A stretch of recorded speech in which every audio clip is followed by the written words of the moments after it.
કેમ છો દોસ્તો, હું આજે તમને ઘણા બધા માટીના વાટકા બતાવવાનો છું। તમે શું વિચારી રહ્યા છો કે આ માટીના વાટકા તડકામાં કેમ મૂકવામાં આવે છે? દોસ્તો હું તમને જણાવી દઉં, આ માટીના વાટકાને કલર કામ કરી અને પછી ભઠ્ઠીમાં પકાવવાના છે। વિડીયોમાં એન્ડ સુધી જોજો, વિડીયોમાં બહુ જ મજા આવવાની છે। અને માટીના વાટકાને કલર કામ કેવી રીતે કરે છે હું તમને બધો જ વિડીયો ફૂલ પ્રોસેસમાં બતાવીશ। તો ચલો હું તમને વાટકાને કલર કેવી રીતે કરવામાં આવે છે બતાવી દઉં। તો જો દોસ્તો, આ રીતે માટીના વાટકાને કલર કામ કરવામાં આવે છે।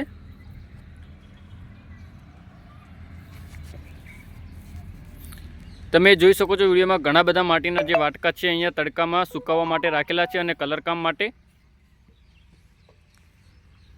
અને અહીંયા કાકા લાલ કલર કરી રહ્યા છે વાટકાને।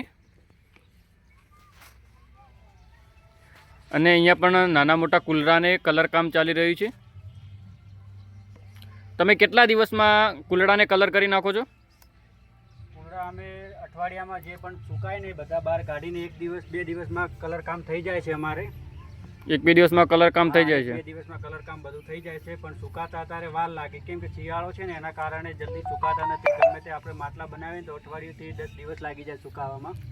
અઠવાડિયાથી 10 દિવસ લાગી જાય। તો ભઠ્ઠી પકાવવામાં કેટલો ટાઈમ લાગી જાય? મતલબ કે જાણે તમે આજે આ બનાવ્યા હોય ચાકડા ઉપર, અમારે નાની મોટી કટલેરી ભરવાની હોય ને એટલે 15 થી 20 દિવસ, અઠવાડિયું 15 દિવસ કે એવી રીતે કોઈ બી ભઠ્ઠી નાનો મોટો માલ હોય એટલે અમારે 15 દિવસે પકવવી પડે, પણ અઠવાડિયામાં પણ પકવવી પડે। જે રીતનો માલ એ રીતે ભઠ્ઠી પાકે। એટલે કે મોટો માલ બનાવેલો હોય, મોટા માટલા બનાવેલા તો જલ્દી પાકી જાય, અને નાની કટલરી આઈટમ હોય તો વાર લાગી જાય, થોડો વધારે માલ બનાવવો પડે। વધારે માલ બનાવવો પડે। અને આ તમે બધા પકવવાના જ હશે ને, જે માટલા અત્યારે બહાર પડ્યા છે તમે લાલ કરી રહ્યા છો, કલર કરી રહ્યા છો? 2 દિવસ પછી પકવવાના છે હજુ। 2 દિવસ પકવવાના છે, તો એનો વિડીયો પણ આપણા મિત્રોને જરૂર બતાવજો।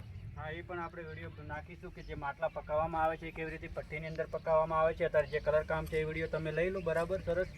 અને આ કલરને શું કહે છે? કયો કલર છે આ? એક કલર છે, કોઈ એમાં કેમિકલ નથી આવતું। પહેલી વાત તો એક આ લાલ માટી જ છે। લાલ માટીનો કે કાળી માટી આવે છે, વ્હાઈટ માટી આવે છે, બધી એની જે ભૂરી માટી હોય છે એવી રીતે એક લાલ માટી જ હોય છે। પહાડી વિસ્તારમાં પણ અમે માટી લાવે છે અને એના પર એને ભાગી અને અંદર જે ખાવાનો ગુંદ આવે, ખાવાનું તેલ આવે, એ બધું મિક્સ કરીને પછી એને કલર બનાવીને પછી માટલા પર અમે લગાવીએ છીએ।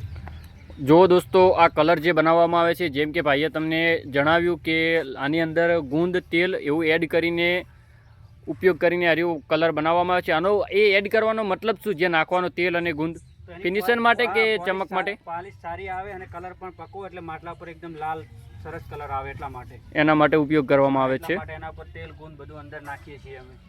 અને એ જે ગુલ્લકનો કલર આપણે જોયો તો કે જે ગોલ્ડન કલર આવે છે, એ કઈ રીતે બનાવવામાં આવે છે? આપણે ગલ્લા બનાવીએ છીએ, ગોલ્ડન કલર લગાવવામાં આવે છે। પહેલો સિલ્વર કલર હોય છે, એ પણ એ પહાડી વિસ્તારમાંથી જ આવે છે। એ પણ એક પથ્થર જ છે, એમાં પણ કોઈ જાતનું કેમિકલ નથી હોતું।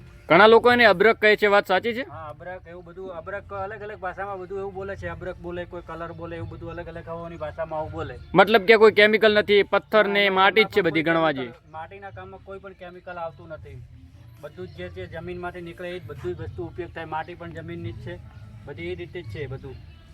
ઓકે, તો દોસ્તો તમે આ વિડીયોમાં જોયું કે માટીના વાસણ કેટલા ઉપયોગી છે અને એની અંદર કોઈ પણ કેમિકલનો ઉપયોગ કર્યા વગર માટલા બનાવવામાં આવે છે, કલર કામ કરવામાં આવે છે અને ભઠ્ઠીમાં પકાવવામાં આવે છે। તો દોસ્તો આ છે ભઠ્ઠી, આની અંદર અમે જે વાટકા પકાવશું એ તમને જરૂર વિડીયો બતાવશું। તો વિડીયો કેવો લાગ્યો કોમેન્ટ કરીને જરૂર બતાવજો। ચલો મળીએ નેક્સ્ટ વિડીયોમાં।